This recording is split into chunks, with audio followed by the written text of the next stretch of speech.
ஓனாஸ் creative. இன்றைக்கி என்ன சாப்பாடுன்னு பார்க்கலாம் வாங்க. சாதம், அப்பளம், கேரட் பொரியல், கத்திரிக்காய் பொரியல்,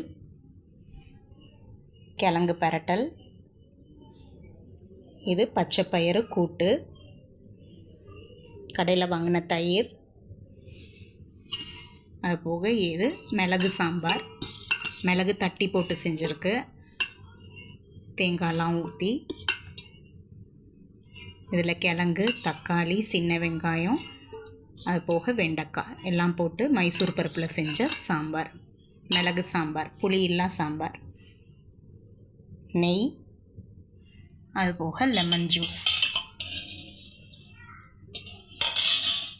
இது அம்மா கை பக்குவம். வாங்க சாப்பிட்லாம்.